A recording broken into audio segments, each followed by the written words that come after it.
السلام علیکم ورحمۃ اللہ وبرکاتہ الحمد للہ والصلاة والسلام علی رسول اللہ وعلی آلہ وصحبہ اجمعین ومن تبعہم بإحسان الی یوم الدین اما بعد۔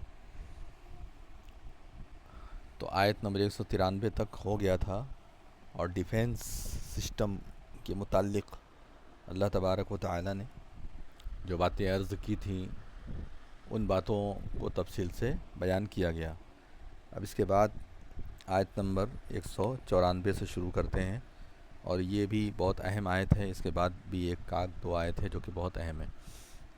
اللہ تبارک و تعالی نے فرمایا کہ الشہر الحرام بالشہر الحرام والحرمات قصاص فمن اعتدى علیکم فاعتدوا علیہ بمثل ما اعتدى علیکم واتقوا اللہ واعلموا ان اللہ مع المتقین۔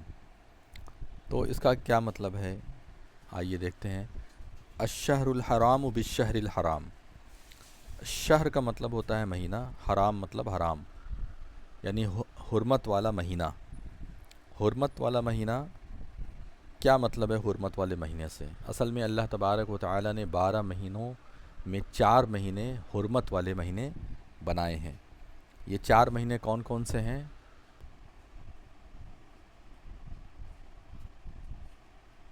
ذوالقعدہ، ایک ہے ذی الحجہ، یہ 2 ہو گئے۔ اس کے علاوہ تیسرا جو ہے وہ ہے محرم،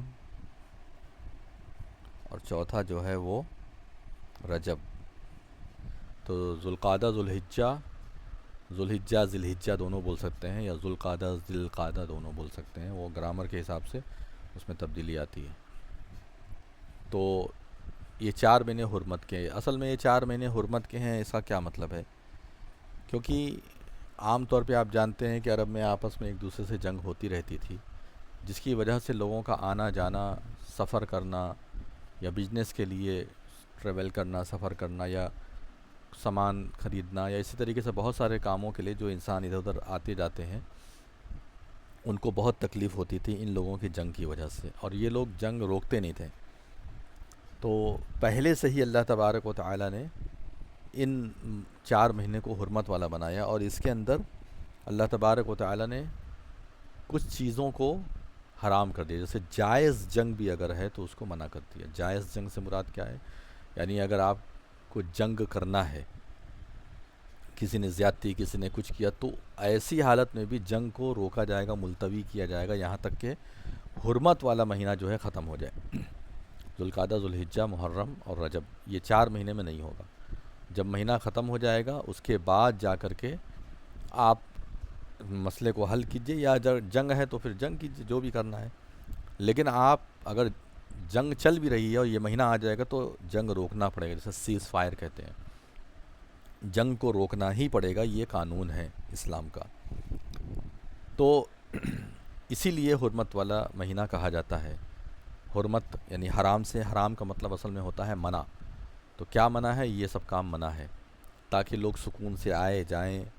کسی کو مارکیٹنگ کرنا ہے، کسی بڑے بڑے، اسی لیے جو میلے لگتے تھے عرب میں وہ انہی مہینوں میں لگتے تھے۔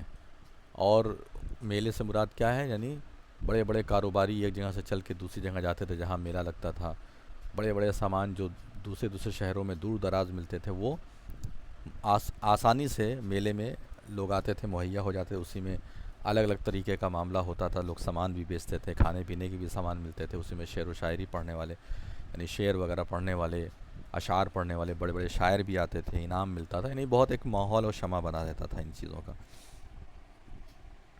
تو اسی لیے حرمت والے مہینے کہے جاتے تاکہ اس میں سکون ملے لوگوں کو۔ تو اللہ تعالیٰ فرماتا ہے الشہر الحرام بالشہر الحرام۔ کیا اس کا مطلب ہو گیا کہ حرمت والا مہینہ جو ہے وہ حرمت والے مہینے کے بدلے میں ہے، والحرمات قصاص، اور حرمتوں کا بدلہ ہے۔ اصل میں اس آیت کا ایک بہت بڑا پس منظر ہے۔ پس منظر یہ ہے کہ یعنی اللہ رب العالمین جو فرمایا کہ ماہ حرام جو ہے ماہ حرام کے بدلے میں، اس کا کیا مطلب ہے؟ اصل میں نبی صلی اللہ علیہ وسلم اور کافی تعداد میں صحابہ اکرام، تقریباً 1600 صحابہ اکرام عمرہ کرنے کی نیت سے ذوالقعدہ کے مہینے میں ہی حرم کے پاس پہنچنے والے ہی تھے کہ حدیبیہ کے مقام پر روک دیا گیا. اور صلح حدیبیہ یہ سب واقعہ آپ لوگ تھوڑا سا پڑھیے جا کر کے تفسیری کتابوں میں، تو آپ کو سمجھ میں آئے گا. تو روک دیا. روکا کیوں؟ روکا اس لیے کیونکہ وہ لوگ نہیں چاہتے تھے کہ مسلمان مکہ میں داخل ہوں، اور ان کو یہ ڈر بھی تھا کہ شاید مسلمان اتنی بڑی تعداد میں آئے ہیں، 1400 یا 1600 کے آس پاس صحابہ کرام تھے، تو اس بات کا ڈر بھی تھا ان کو کہیں ایسا تو نہیں ہے کہ یہ لوگ ہمیں مارنے کے لیے اور یہاں پہ جنگ کرنے کے لیے آئے ہیں. جبکہ مسلمان بغیر کسی ہتھیار کے آئے تھے، ان کے پاس کچھ بھی نہیں تھا جس سے لڑائی کی جاتی ہے، لیکن ان چیزوں کے باوجود ان لوگوں نے مسلمانوں کی کوئی بھی بات نہیں سنی اور معاہدہ زبردستی لکھوایا. اور اس میں یعنی یہ بہت لمبا واقعہ ہے صلح حدیبیہ، یہ ایک چیپٹر ہے بہت بڑا، اس کو آپ لوگوں کو پڑھنا پڑے گا. گوگل میں بھی جا کر کے ویکیپیڈیا پہ یا کسی سیرت کی کتاب میں پی ڈی ایف میں یا کہیں پر بھی جا کر کے دیکھیں گے تو آپ کو اس کی ساری تفصیلات ملے گی. تو اس معاہدے میں مسلمانوں کو بہت جھک کر کے معاہدہ کرنا پڑا، کیونکہ انہوں نے کہا تھا کہ ہم یعنی آپ یہاں سے واپس جائیے، ہم آپ کو اس سال کسی بھی صورت میں عمرہ نہیں کرنے دیں گے، آپ کو مکہ میں داخل نہیں ہونے دیں گے، یہ بالکل طے ہے. اور اسی میں بہت سارے واقعات. نبی صلی اللہ علیہ وسلم نے معاہدے پر حامی بھری کہ ٹھیک ہے معاہدہ لکھوا لے جائے. اس میں بہت ساری چیزیں تھیں جو مسلمانوں کو بالکل بھی پسند نہیں آ سکتی تھی اور مسلمان اس پر راضی نہیں ہوتے، لیکن پھر بھی مجبوری میں راضی ہونا پڑا. اور اللہ تبارک و تعالیٰ نے پہلے ہی بول دیا کہ ہم تم کو فتح دیں گے، بہت بڑی فتح.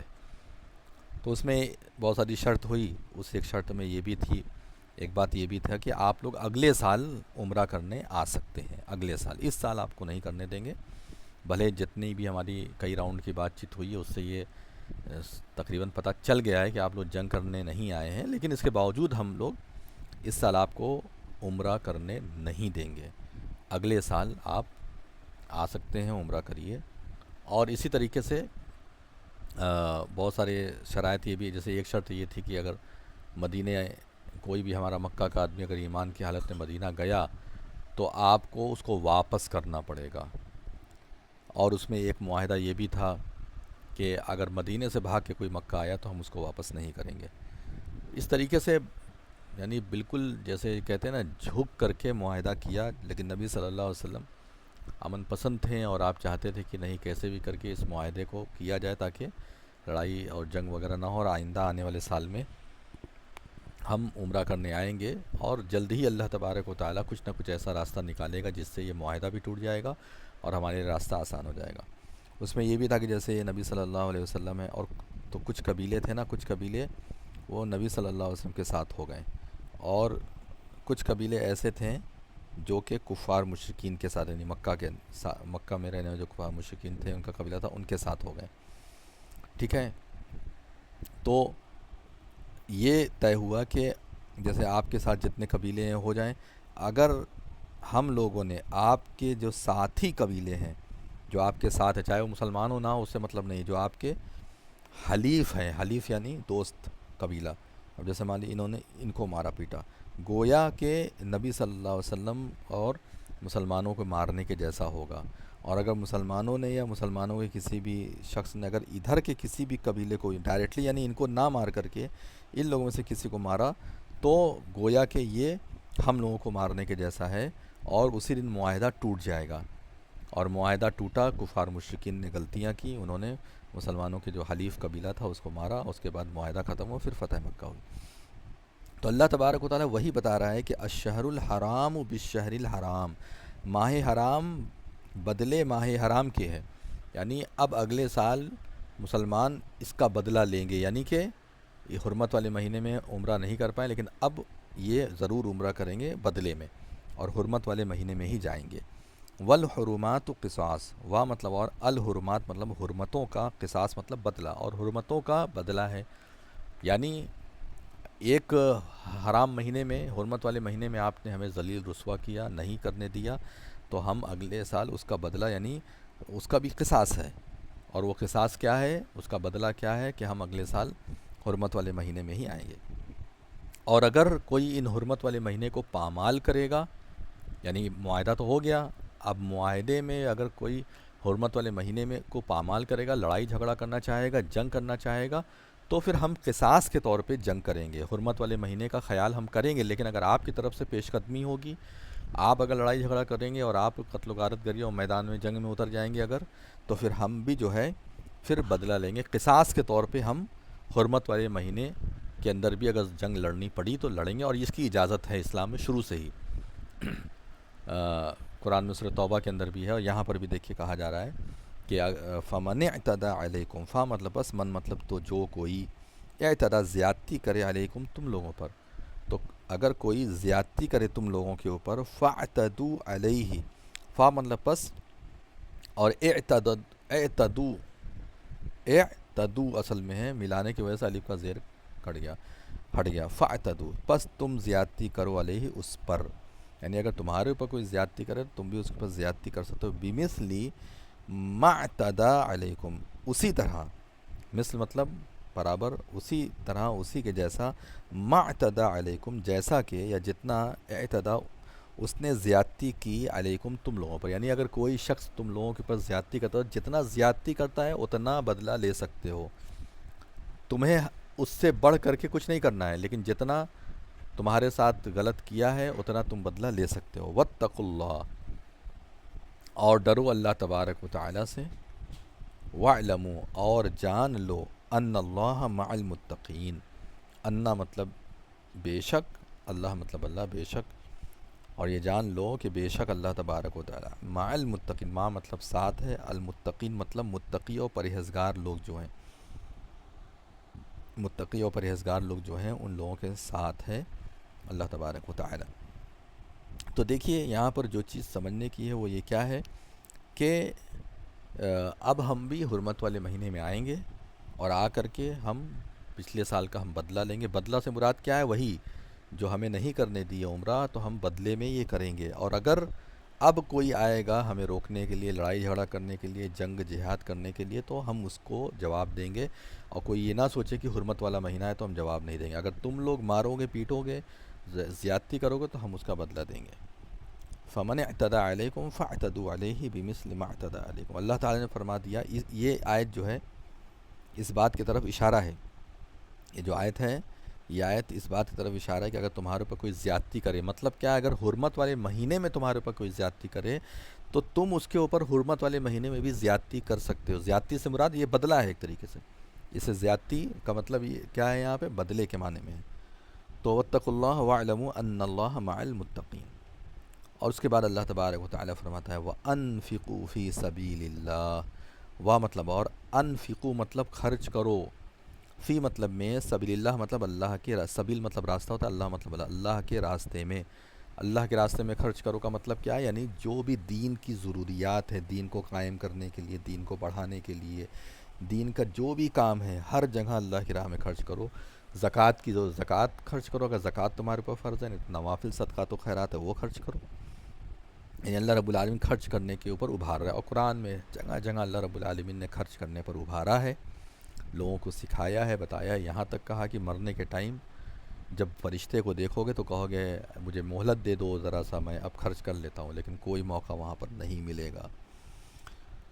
وَلَا تُلْقُوا بِأَيْدِيكُمْ إِلَى التَّهْلُكَةِ. وا مطلب اور، لا مطلب نہیں، اور نہیں، تلقو تم لوگ ڈالو، بِأَيْدِيكُمْ، بی مطلب کے معنی میں ہے، ایدی مطلب ہاتھوں، کم مطلب تم لوگ، تم لوگوں کے جو ہاتھ ہے اس کو مت ڈالو، الی التہلکہ، الی مطلب طرف، اور التہلکہ مطلب ہلاکت، اور مت ڈالو اپنے ہاتھوں کو ہلاکت کی طرف، یعنی ہلاکت کی طرف، اپنے سے اپنی بربادی مت کرو. اس میں ایک معنی تو یہ بھی ہے کہ یعنی پیسہ روک روک کر کے تم برباد ہو جاؤ گے. خرچ کرو گے پیسہ دنیا میں بھی بڑھے گا اور آخرت بھی تمہاری بنے گی، لیکن نہیں خرچ کرو گے تو اس کا نقصان تمہیں اٹھانا پڑے گا. اس سے ایک تو یہ بربادی. دوسری بربادی کیا ہے کہ جس چیز کے بارے میں تمہیں پتہ ہے کہ یہاں پر جانے سے نقصان ہے، یا یہ کام کرنے سے ہمیں نقصان اٹھانا پڑے گا، جیسے کہتے ہیں نا کہ اپنے پیر پہ کلہاڑی مارنا، یہ پتہ ہے کہ اگر ہم یہ کام کریں گے تو پیر پر کلہاڑی مارنے کے جیسا ہے، پھر بھی اگر تم کر رہے ہو تو یہی ہے کہ اپنے آپ کو خود سے ہلاکت کی طرف مت ڈالو. لیکن بہت سارے لوگ بغیر سوچے سمجھے بہت سارے کام کرتے ہیں جو صحیح نہیں ہے. وَأَحْسِنُوا، وا مطلب اور، احسنوا مطلب احسان کرو، یہ سب جمع کا صیغہ ہے. احسن مطلب ایک آدمی کو احسان کرو، اور احسنوا تم سب لوگ احسان کرو، اور احسان کرو. ان اللہ یحب المتقین. احسان کا مطلب کیا ہوتا ہے؟ یعنی ایک دوسرے کا خیر، ایک دوسرے کی خیر خواہی کرو، ایک دوسرے کی عزت احترام کرو، جس کو جو ضرورت ہے وہ ضرورت پوری کرو۔ ان اللہ یحب المحسنین، بے شک، انا مطلب بے شک، اللہ مطلب اللہ، بے شک اللہ تبارک و تعالی یحب محبت رکھتا ہے یا محبت کرتا ہے المحسنین احسان کرنے والوں سے۔ تو آپ اپنے مال کو سمیٹ کر کے مت رکھیے، آپ اپنی قوت طاقت کو اپنے تک مت رکھیے، بلکہ اپنی قوت طاقت اور اپنے مال کے ذریعے سے دنیا والوں کی مدد کیجیے جہاں تک ہو سکے، جتنا ہو سکے اتنی مدد کیجیے، یہ آپ کے لیے فائدہ مند ہے۔ اور اللہ تبارک و تعالی ایسے لوگوں کو محبوب رکھتا ہے، محبت کرتا ہے ایسے لوگوں سے۔ تو بہت اہم آیتیں ہیں یہ دونوں آیتیں، بہت اہم ہیں۔ اب اس کے بعد حج کی آیتیں شروع ہو جائیں گی، آیت نمبر 196 سے حج کی آیتیں شروع ہوں گی، تو اتنا ہی رہنے دیتے ہیں، اور حج کا جو ایک نیا چیپٹر اگلے ہفتے سے انشاءاللہ شروع کریں گے۔ تو اللہ تبارک و تعالیٰ سے دعا ہے کہ اللہ تعالیٰ ہم لوگوں کو کہنے سننے سے زیادہ عمل کرنے کی توفیق عطا فرمائے، آمین یا رب العالمین۔ وآخر دعوانا ان الحمد للہ رب العالمین، والسلام علیکم ورحمۃ اللہ وبرکاتہ۔